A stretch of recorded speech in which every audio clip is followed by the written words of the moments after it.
Depression, tension আৰু বৰ্তমান আমাৰ ফালেও গতি কৰিছে। কিয়? কাৰণ ভোগবাদৰ প্ৰতি আমি বেছিকৈ আকৃষ্ট হৈছোঁ আধ্যাত্মিকতা বাদ দি। আধ্যাত্মিকতাক বাদ দি পেলাই ভোগবাদৰ প্ৰতি বেছিকৈ আকৃষ্ট হোৱাৰ কাৰণে আমাৰ বিভিন্নবিলাক অভাৱ বাঢ়ি গৈছে। ইটো লাগে, সিটো লাগে, সিটো লাগে, সিটো লাগে, আৰু এইবিলাকৰ কাৰণে সন্তুষ্টি নোহোৱা হৈছে মনত। কোনোবাই কাৰোবাৰ কৰ্মত সন্তুষ্টি হোৱা নাই, কোনোবাই কাৰোবাৰ পোৱা বস্তুত সন্তুষ্টি হোৱা নাই, বিভিন্ন অসন্তুষ্টিত ভুগিছোঁ।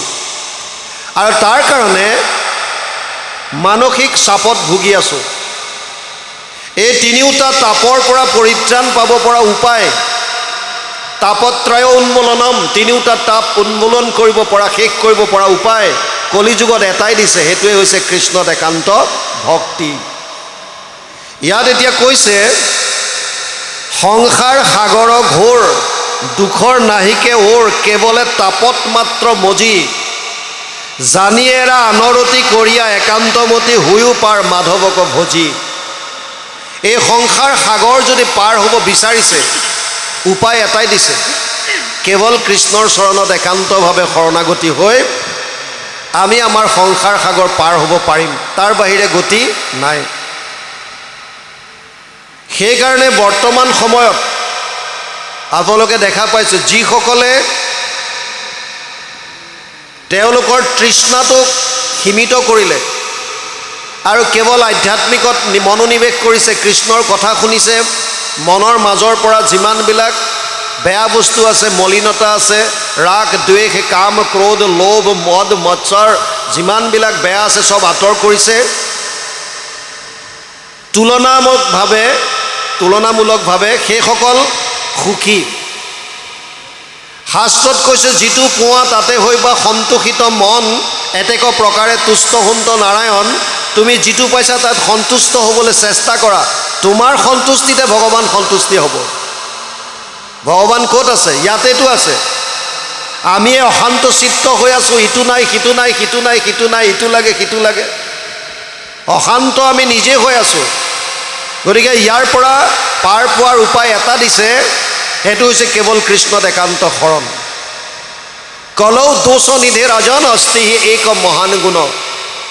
দোষৰ সাগৰ কলিযুগত এটাই মাত্ৰ মহান গুণ আছে, সেইটোৱে হৈছে কৃষ্ণত একান্তভাৱে শৰণাগতি হৈ তেওঁৰ লীলাসমূহ শ্ৰৱণ কীৰ্তনৰ দ্বাৰাই আমি এই মায়াৰ পৰা, তাপৰ পৰা পৰিত্ৰাণ পাব পাৰোঁ। সেইকাৰণে ইয়াত গুৰুজনাই কৈছে, জানি এৰা আনৰ ৰতি, বেলেগৰ পৰা মনটো আঁতৰোৱা। কি কৰিবা? কৰিয়া একান্ত মতি, এক চিত্তভাৱে হুয়ো পাৰ মাধৱক ভজি। ভগৱান কৃষ্ণক ভজনা কৰি, ভক্তি কৰি এই সংসাৰ সাগৰ পাৰ হ'বলৈ চেষ্টা কৰা।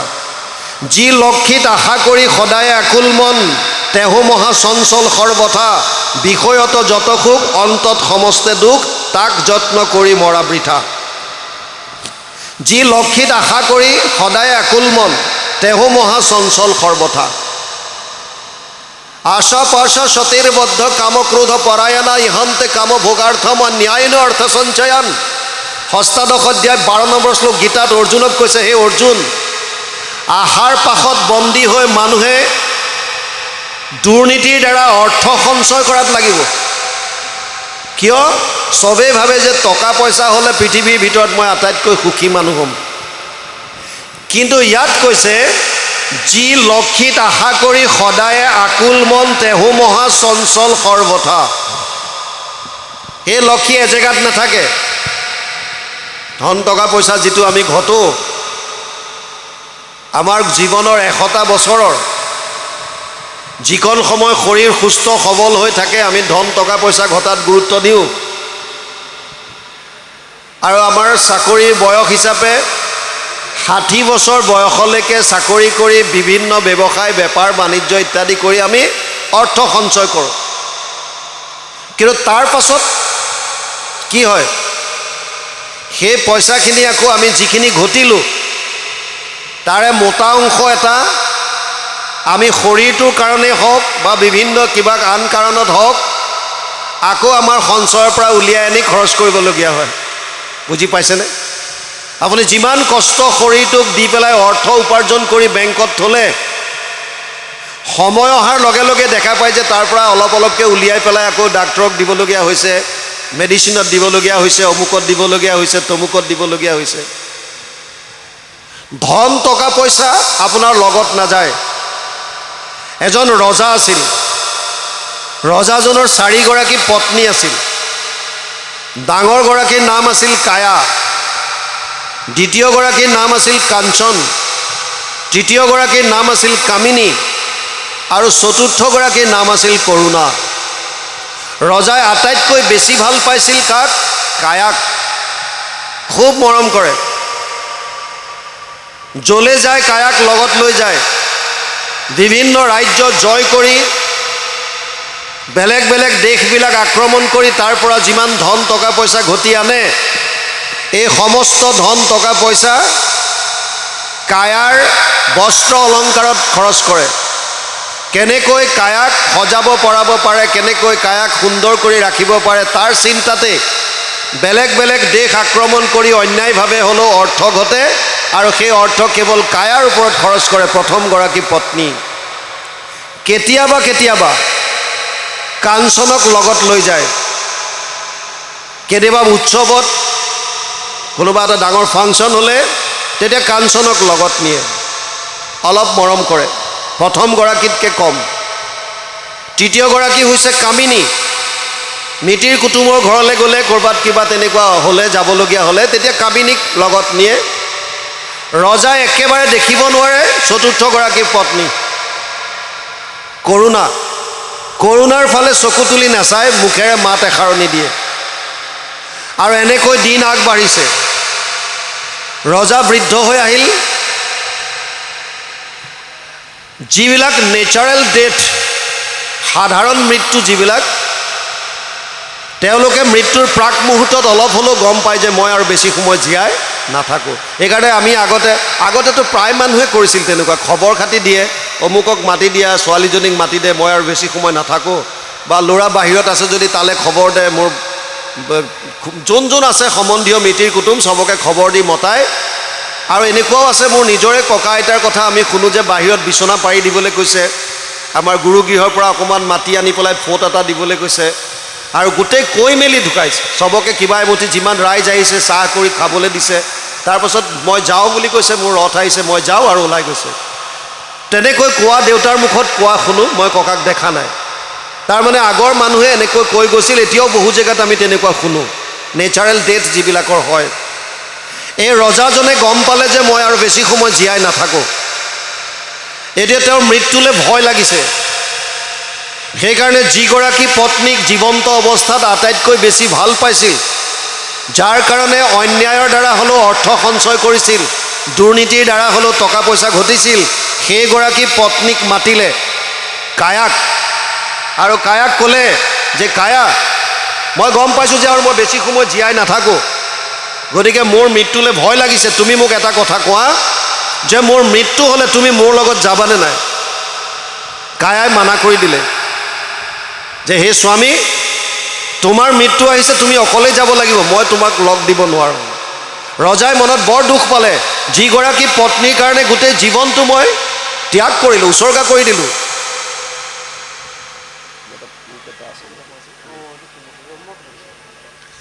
যিগৰাকী পত্নীৰ কাৰণে গোটেই জীৱনটো মই উচৰ্গা কৰি দিলোঁ, সেইগৰাকী পত্নীয়ে একে আশাৰে কৈ দিলে যে মই তোমাৰ লগত যাব নোৱাৰোঁ। মনত বহুত আঘাত পালে। তেতিয়া কাঞ্চনক মাতিলে, দ্বিতীয়গৰাকী পত্নী, আৰু কাঞ্চনক ক'লে যে বাইদেউৰ কথা শুনিছা, তোমাতকৈ বেছি মৰম কৰিছিলোঁ, বেছি ভাল পাইছিলোঁ, আজি একে আশাৰে মোৰ লগত যাব নোৱাৰোঁ বুলি ক'লে। কাঞ্চনক ক'লে, কাঞ্চন তুমিতো মৃত্যুৰ সময়ত মোৰ লগত যাবা? কাঞ্চনে ক'লে, মহাৰাজ মইতো কেৱল আপোনাৰ মৃত্যুলৈ বাট চাই আছোঁ মাত্ৰ।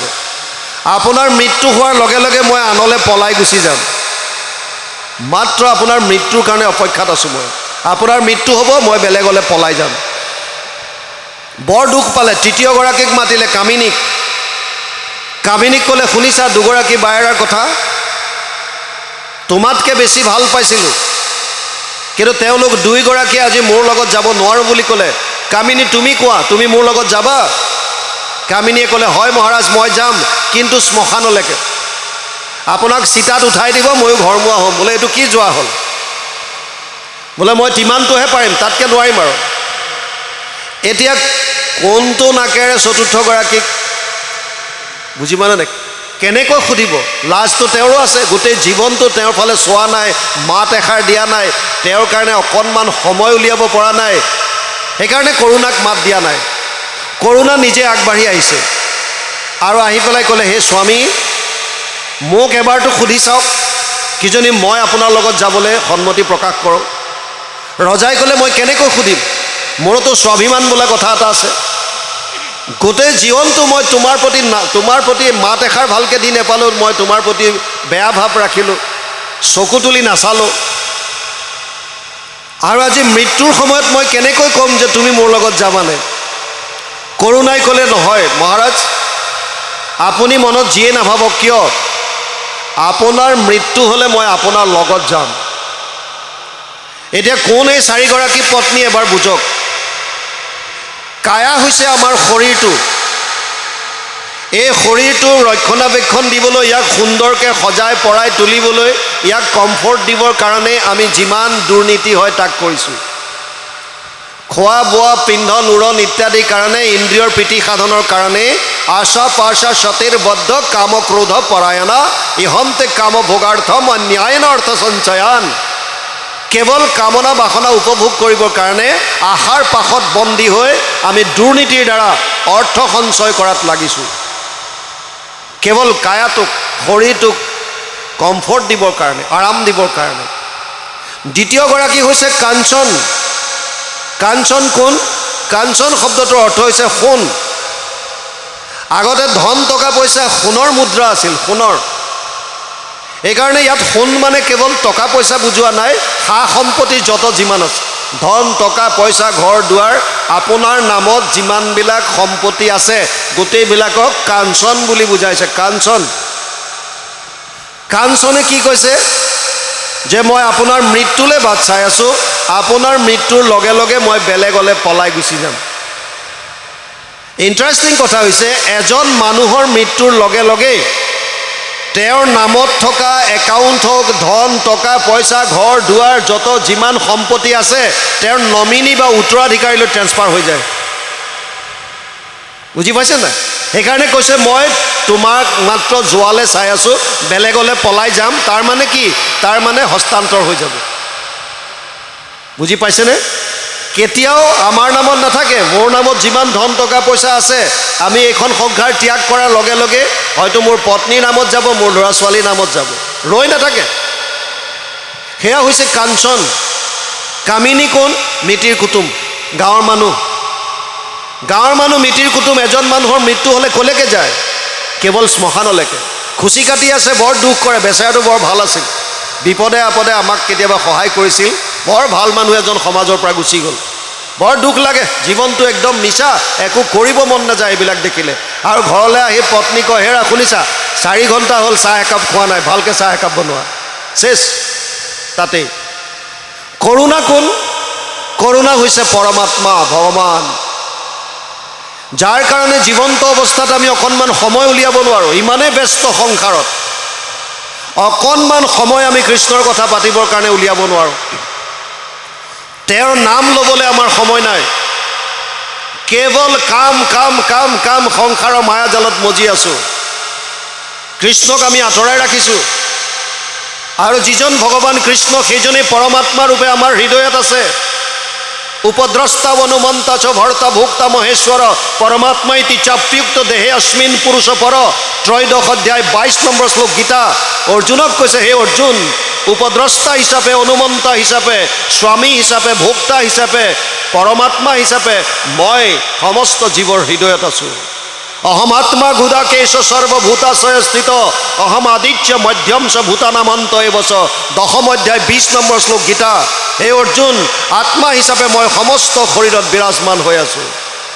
যিজন আমাৰ লগত আছে সেইজনৰ কাৰণে আমাৰ সময় নাই। যিজনে আমাক সচেতন কৰি ৰাখিছে, যিজনৰ কাৰণে হাত ভৰি লৰচৰ কৰিব পাৰিছোঁ, যিজনৰ কাৰণে কথা ক'ব পাৰিছোঁ, যিজনৰ কাৰণে উশাহ নিশাহ ল'ব পাৰিছোঁ, সেইজনৰ কাৰণে আমাৰ সময় নাই। আৰু আমি ক'ত ঘূৰি ফুৰিছোঁ? যিজন এক মুহূৰ্তৰ কাৰণে ওলাই গ'লে এইটো শৰীৰ শেষ। মানুহে ক'ব ইয়াক বাহিৰ কৰ, এইটো হৈ গ'ল, আপোনাক পবিত্ৰ জেগাত থাকিবলৈ নিদিব, বাহিৰলৈ উলিয়াব, এই ঘৰৰ পৰা বাহিৰ কৰ, হৈ গ'ল, চোৱা হৈ গ'ল। যিজন ঈশ্বৰে সচেতন কৰা দেহ প্ৰাণ ইন্দ্ৰিয়ক জীৱক ভুঞ্জান্ত নানাবিধ বিষয়ক পৰমাত্মা বুলি এক কহে মুনিগণ, এইটো পৰম তত্ত্ব জানিবা ৰাজন পিপ্পলায়ন।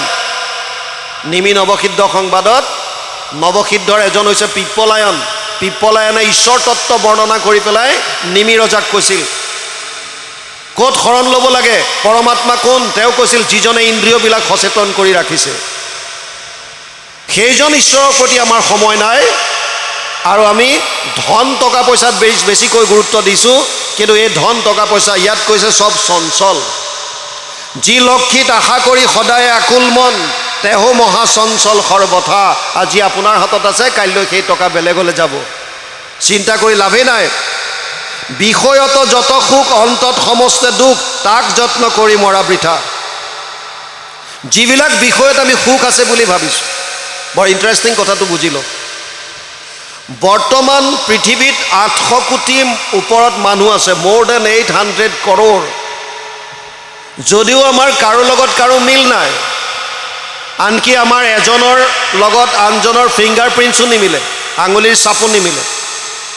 কিমান এটা আচৰিত সৃষ্টি ভগৱানৰ, এজন মানুহৰ লগত আনজনৰ ফিংগাৰ প্ৰিণ্টছো নিমিলে, চাপ নিমিলে। কেনেকুৱা সৃষ্টি চাওক, কেনেকুৱা এইটো মেচিনেৰী হ'ব লাগিব, কাৰো লগত কাৰো মিল নাই। তথাপিও এটা বস্তুৰ কিন্তু মিল আছে, কি আমাক সকলোকে আনন্দ লাগে। ইয়াত দ্বিমত নাই। আপুনিও আনন্দ বিচাৰিছে, ময়ো বিচাৰিছোঁ, ৰজাই বিচাৰিছে, প্ৰজাই বিচাৰিছে, ভিক্ষাৰীয়ে বিচাৰিছে, মহাজনে বিচাৰিছে, চোৰটোৱে বিচাৰিছে, পুলিচে বিচাৰিছে, আৰ্মিয়ে বিচাৰিছে, এক্সট্ৰিমিষ্টে বিচাৰিছে, আস্তিকজনেও বিচাৰিছে, নাস্তিকজনেও বিচাৰিছে। আনন্দ চবকে লাগে। আনন্দ ক'ত পাম এতিয়া? মূল কথাটো তাত। মূল তত্ত্ব আছে তিনিটা। এক হৈছে ভগৱান তত্ত্ব, এক হৈছে তেওঁৰ বহিৰংগ শক্তি মায়া তত্ত্ব, আৰু এক হৈছে জীৱ বা আত্মা। জীৱ হ'লোঁ আমি, আমাক আনন্দ লাগে। আনন্দ বিচৰাৰ ক্ষেত্ৰ আছে দুখন, পথাৰ আছে দুখন। এফালে হৈছে ভগৱান, আনফালে হৈছে তেওঁৰ মায়াৰ সংসাৰ। মায়াৰ সংসাৰ মানে এডাল তৃণৰ পৰা বুলি ব্ৰহ্মলোক পৰ্যন্ত চব, যত যিমান আছে চব মায়া। ব্ৰহ্মা আদি কৰি জীৱ যত, ৰাম ৰাম ৰাম ৰাম ৰাম, মায়া সজ্জা মাজে আশ্ৰয় ঘুমতি যায়, চব মায়াৰ অন্তৰত আছে। এতিয়া আমাক যিটো আনন্দ লাগে, এই আনন্দটো ক'ত পাম? এইটোৱে ডাঙৰ কথা, এইটো বুজিলে হৈ গ'ল। ফিল্ড আছে দুখন, এফালে ভগৱান, এফালে মায়া। মায়াৰ কথা আলোচনা কৰিলোঁ। মায়া মানে অবস্তুক বস্তু কৰি দেখুৱাইছে, তাৰ মানে মায়াত সুখটো নাই। তথাপিতো আমি গোটেই জীৱনটো ধন টকা পইচা কৰি কৰিয়ে পাৰ কৰালোঁ। উদাহৰণ দি বুজক। এখন স্কুলত দুজন ছাত্ৰ অতি দুষ্ট, নাম ৰাখিছিল, তেওঁলোকৰ নাম ৰাখিছিল জয় আৰু বিজয়। অতি দুষ্ট। এটাই মাত্ৰ ধান্দাত থাকে, ক্লাছ কেনেকৈ মিছ কৰিব পাৰি, সদায় এটা ধান্দাত থাকে। আৰু কিবা কিবি বাহানাবাজি কৰি সদায় স্কুল ক্ষতি কৰে। এদিন দুইটাই কথা পাতিলে, চা আমি দুটাইহে সদায় ক্লাছ ক্ষতি কৰোঁ, এটা এনেকুৱা কিবা উপায় কৰোঁ যাতে গোটেই স্কুলৰ ছাত্ৰ ছাত্ৰী ক্লাছ মিছ হয়। আৰু দুইটাই প্লান কৰিলে, ঠিক আছে হৈ যাব। প্ৰিন্সিপালজনৰ ছাগলী আছিল 3টা, বগা বগা ছাগলী 3টা। সিহঁতে ছাগলী 3টা আগদিনাই স্কুল ছুটিৰ পাছত মনে মনে ধৰিলে। বগা ছাগলী আছিল, তাত সিহঁতে নাম্বাৰিং কৰিলে। এটাত লিখিলে 1, এটাত লিখিলে 2, আৰু 3 নম্বৰটোত লিখিলে 4। বুজি পালে? 1, 2 আৰু 4 বুলি লিখিলে, 3 নম্বৰটো নিলিখিলে। ছাগলী 3টা, নাম্বাৰিং কৰিছে 1, 2 আৰু 4। আৰু মনে মনে ষ্ট'ৰ ৰুম এটা আছিল, য'ত ডেস্ক বেঞ্চ ভাঙিলে যিটো ৰুমত থয়, তাত ছাগলীকেইটা সুমুৱাই বাহিৰৰ পৰা তলা মাৰি দিলে। সন্ধিয়ালৈকে ছাগলী নহাৰ কাৰণে প্ৰিন্সিপালজনে চকীদাৰজনক মাতি ক'লে যে, শুনা মোৰ ছাগলীকেইটা নাইকিয়া, গতিকে তুমি অলপ বিচাৰ খোচাৰ কৰা। স্কুলৰ কেম্পাছ চাৰিওফালে ৱাল মৰা ডাঙৰকৈ আছে, গেট বন্ধ থাকে, কেম্পাছৰ বাহিৰত যোৱা নাই, ভিতৰতে কেনিবা আছে। চকীদাৰজনে বিচাৰি মেলি চালে, আহি পেলাই ক'লে ছাৰ নাপালোঁ। প্ৰিন্সিপালজনে ক'লে যে কাইলৈ প্ৰাৰ্থনা সভাতে ল'ৰা ছোৱালীবিলাকক ক'বা, তেওঁলোকে বিচাৰ কুচাৰ কৰি দিলে পটককৈ পাম। এই কেম্পাছৰ ভিতৰতে আছে, বাহিৰত যোৱাই নাই। আৰু কথামতে কাম, নেক্সট দিনাখন প্ৰাৰ্থনা সভাতেই চকীদাৰজনে ল'ৰা ছোৱালীখিনিক ক'লে যে ছাৰৰ ছাগলীকেইটা নাই, গতিকে তোমালোক ক্লাছলৈ যোৱাৰ আগত ছাগলীকেইটা অকণ বিচাৰি দিয়া, কেম্পাছতে আছে। ছাত্ৰ ছাত্ৰীয়ে ফূৰ্তি পালে আৰু ছাগলী বিচাৰিবলৈ গুচি গ'ল। এই জয় বিজয়ে মনে মনে গৈ ষ্ট'ৰ ৰুমটো খুলি দিলে আৰু তাৰ পৰা ছাগলীকেইটা ওলাই, ৰাতিটো বন্ধত আছে, গতিকে যোনে যেনি পাইছে দৌৰ মাৰিলে। ছাত্ৰ ছাত্ৰীবিলাকে যিবিলাকে বিচাৰি ফুৰিছিল তেওঁলোকে কোনোবাই কৈছে 1 নম্বৰৰ ছাগলীটো পালোঁ, আৰু কোনোবাই কৈছে 2 নম্বৰতো পালোঁ, কোনোবাই কৈছে 4 নম্বৰতো পালোঁ। এতিয়া কোনটো বিচাৰি ফুৰিছে বুজি পালে? 3 নম্বৰৰ ছাগলীটো বিচাৰি ফুৰিছে কেতিয়ালৈকে? স্কুল ছুটি নোহোৱালৈকে। যেতিয়ালৈকে টং টং মৰা নাই তেতিয়ালৈকে এই এটা ছাগলী বিচাৰি ফুৰিছে কেই নম্বৰতো? 3 নম্বৰত। আৰু যেতিয়া স্কুল ছুটি হ'ল, ক্লাছ চবৰে মিছ, ছুটি হোৱাৰ সময়ত চকীদাৰে বৰ দুখ মনে আহি প্ৰিন্সিপালক ক'লে যে ছাৰ, এটা বৰ দুখৰ কথা হ'ল। বোলে কি? আপোনাৰ এটা ছাগলী নাপালোঁ। কেইটা পালি? বোলে 3টা পালোঁ। আৰে মোৰ ছাগলী 3টাহে। নহয় ছাৰ, আপোনাৰ 1, 2 আৰু 4 নম্বৰটো পাইছোঁ, 3 নম্বৰটো পোৱা নাই। বোলে মোৰ ছাগলীয়ে 3টা। কৈছে নহয়, নাম্বাৰিং কৰা আছে 1, 2 আৰু 4 বুলি, এই 3টাটো ৰাতিপুৱাই পালোঁ, কেতিয়াবাতে পালোঁ। তেতিয়া গম পালে যে কোনোবাই এইটো বদমাচি কৰিছে। যেনেকৈ নোহোৱা ছাগলী এটা বিচাৰি গোটেই দিনটো তেওঁলোকে লগালে, তেনেকৈ আমিবিলাকে, আপুনি মই চবেই এই সুখটো ক'ত বিচাৰি ফুৰিছোঁ? ধন টকা পইচা, খোৱা বোৱা, কাপোৰ কানি ইত্যাদিৰ মাজত। গোটেই জীৱন বিচাৰি ফুৰিলেও তাত নাপাব। কিয়? যিটো আনন্দ আপোনাক মোক লাগে সেইটো তাত নাই। ক'ত আছে? যদি মায়াৰ সংসাৰত নাই তেতিয়াহ'লে ক'ত থাকিব লাগিব? ভগৱানত। ভগৱান মানে কোন? বেদত কৈছে, তৈত্তৰীয় উপনিষদত কৈছে ৰসো বৈশহ, সেইজনেই আনন্দ স্বৰূপ। আৰু সেইকাৰণে মহাভাৰতৰ উদ্যোগত লিখিছে কৃষ্ণ শব্দৰ অৰ্থ কৃষি ভূবাচক শব্দ নচ নিবৃত্তি বাচক দ্বৈৰ একাত পৰম ব্ৰহ্ম কৃষ্ণ ইতি অভিধীয়তে। মাধৱ পুৰুষে ইয়াৰ অনুবাদ কৰিছে, কৃষ হেন শব্দ ইটো পৃথিৱী বাচক ভৈলাম ন আনন্দত প্ৰৱৰ্তয়, দুইৰো এক পদ মিলি পৰম ব্ৰহ্ম ৰূপ কৃষ্ণ নাম আনন্দক মাত্ৰ কয়। তাৰ মানে কৃষ্ণ মানে আনন্দ। সেইকাৰণে আমি নামত গাওঁ সহজানন্দ, স্বৰূপানন্দ, হৃদয়ানন্দ, পৰমানন্দ। সেইকাৰণে ভগৱানৰ নাম সচ্চিদানন্দ, চিদানন্দ, সদানন্দ, দয়ানন্দ, নিত্যানন্দ আমি গাই থাকোঁ। তাৰ মানে আপোনাক মোক যিটো আনন্দ লাগে, এই আনন্দটো ক'ত আছে? কেৱল আৰু কেৱল কৃষ্ণত। আৰু সেইকাৰণে গুৰুজনাই কৈছিল যে চব বাদ দি এক শৰণ লোৱা, কৃষ্ণৰ ওচৰ চাপা। কিয়? কাৰণ জীৱক আনন্দ লাগে। আনন্দটো ক'ত আছে? কেৱল কৃষ্ণৰ ওচৰত। কৃষ্ণ মানে আনন্দ, আনন্দ মানে কৃষ্ণ। গতিকে কোটি কোটি জনম আমি অহা যাত কৰি আছোঁ এই গুৰুবাণীখিনি নমনাৰ কাৰণে। মহাপুৰুষসকলে আমাক প্ৰত্যেকটো জন্মতে কয় যে তোমালোকে কৃষ্ণমুখী হোৱা আৰু কৃষ্ণত পৰম আনন্দ লাভ কৰিব পাৰিবা। এই বাৰে বাৰে জন্ম মৃত্যুৰ চক্ৰত অহাৰ প্ৰয়োজন নাই। কিন্তু আমি এই কথাটো নুশুনো। কাৰণটো কি? কাৰণটো হ'ল, এতিয়া বুজক আমাৰ শৰীৰটোৰ গঠন প্ৰণালী। 24টা তত্ত্বৰ দ্বাৰা এই স্থূল শৰীৰটো নিৰ্মাণ হৈছে। পঞ্চ মহাভূত অলপ আগতে আলোচনা কৰিলোঁ, ক্ষিতি জল তেজ বায়ু আকাশ।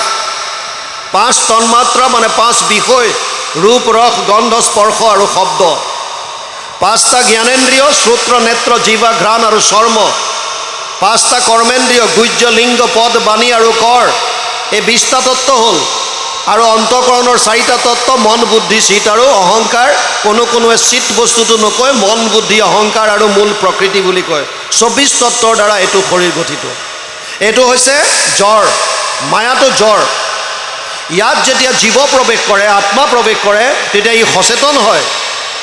তাৰ মানে ইয়াত 2টা বস্তু আছে, মন বুদ্ধিকে ইত্যাদি কৰি 24 তত্ত্ব মায়াৰ বস্তু, আৰু আত্মা হৈছে ভগৱানৰ বস্তু। ভগৱানৰ অংশ আত্মা। মামে বংশ জীৱলোকে জীৱভূত সনাতন, 15 অধ্যায় 7 নম্বৰ শ্লোক। তোমাৰ একে অংশ আমি যত জীৱ যাক, তোমাৰ মায়াই হৰি বান্ধিলে আবাক। বেদস্তুতি কীৰ্তন গুৰুজনাই লিখি থৈ গৈছে। তাৰ মানে যিহেতুকে আমি পৰম আনন্দৰ অংশ, গতিকে আমাক আনন্দ লাগে। আৰু সেই আনন্দটো ক'ত পাম? পৰম আনন্দৰ ওচৰত গ'লে পাম, চিধা কথা। কিন্তু আমি তালৈ নগৈ মায়াৰ সংসাৰত কিয় বিচাৰিছোঁ? কাৰণ প্ৰত্যেকটো বস্তু নিজৰ মূলত যাব বিচাৰে। মূল ইয়াত বৰষুণ দিলে বৰষুণৰ পানীবিলাক নদী নলা নৰ্দমা হৈ ক'ত যাব বিচাৰে? সাগৰলৈ। বন্তি গছি জ্বলাই দিছে, তাত যিমান বস্তু আছে পৃথিৱীৰ মধ্যাকৰ্ষণত তলফালে আহে। বন্তি গছি ওপৰলৈ যাব বিচাৰিছে, ক'লে? আকাশলৈ, সূৰ্যৰ ফাললৈ। গম পাইছেনে? প্ৰত্যেকে নিজৰ মূলত যাব বিচাৰে। আমাৰ আত্মাৰ মূল হৈছে পৰমাত্মা, য'ৰ পৰা আমি আহিছোঁ ওলাই স্ফুলিংগৰ দৰে। গতিকে আত্মাটোৱে সদায় পৰম আনন্দৰ ওচৰলৈ যাব বিচাৰিছে, সেইকাৰণে আমি সকলোৱে আনন্দ বিচাৰোঁ। কিন্তু মন বুদ্ধি ক'ৰ বস্তু? মায়াৰ। সেইকাৰণে মনটোৱে সদায় মায়াৰ ফালে টানি আছে, সংসাৰলৈ টানি আছে। ধন টকা পইচা কাপোৰ কানি যত যিমান চব মায়াৰ বস্তু। এই বিষয়বিলাকৰ প্ৰতি লৈ ইচ্ছা কৰিছে। সেইকাৰণে ইয়াত কৈছে বিষয়ত যত সুখ অন্তত সমস্তে দুখ। কাৰণ তাত সুখ নাই। আপুনি আজি য'ত সুখ বুলি ভাবিছে, কিছুদিনৰ পাছত সেইটো দুখৰ কাৰণ হ'ব। কিন্তু তাৰ বিপৰীতে ভগৱান হৈছে আনন্দময়।